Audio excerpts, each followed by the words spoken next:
Chancellor Rachel Reeves has hinted that business could see an increase in employers' national insurance contributions announced in October's budget.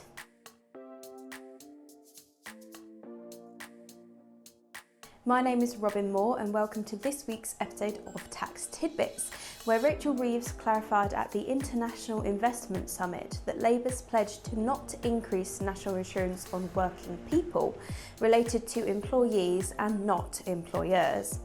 This is the clearest signal yet that employers may face an increase in national insurance. This could either be done by increasing the percentage of employers' national insurance directly, or by introducing a national insurance levy on the contributions employers pay into workers' pensions, which is currently tax-free. Increasing employers' national insurance is something that would hit small businesses hardest, but it would make hiring staff and creating jobs harder across the board. This comes as firms have reportedly stalled taking on new workers and investing as they await the plans to be announced in the October budget. More information has been released on the new Employment Rights Bill, which will completely overhaul workers' rights in the UK. The bill is set to remove the 3 waiting days before workers can receive statutory sick pay, lower the amount workers must earn before they qualify for SSP, make paternity leave, unpaid parental leave and unpaid bereavement leave a right from day one of employment, and much more. Most of these planned changes will not take effect for around 2 years while the bill is in a consultation period, and changes could still be made to these proposals within this time.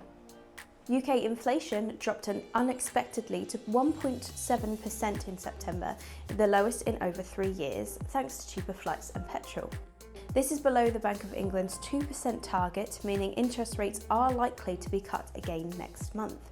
While this is good news for many, the lower inflation rate does affect benefits like universal credit, as September's figure is usually used to set April's benefit rise, which may now rise less than previously expected.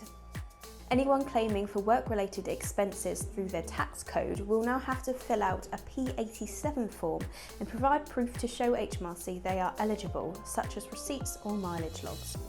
This new system means that claims won't be paid until they are verified. These forms must be sent by post, but a digital option for uniform and tool expenses will be back by the end of October, with all other online claims available by April next year. HMRC is cracking down on this after reports that the current process has resulted in many ineligible claims for employment expenses. Many people are incorrectly paying less tax. HMRC are writing to agents telling them to update any provisional figures used in their clients' 2023 tax returns.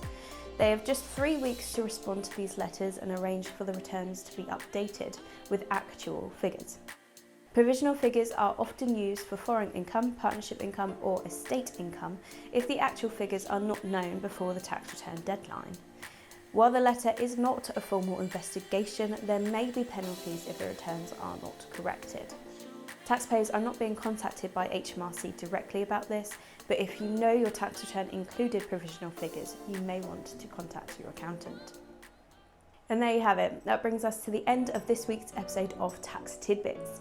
We hope you've enjoyed our bite-sized news updates, and make sure to like this video and subscribe to our channel if you found this interesting. We'll be back right here next Thursday for our next episode, so make sure you don't miss it.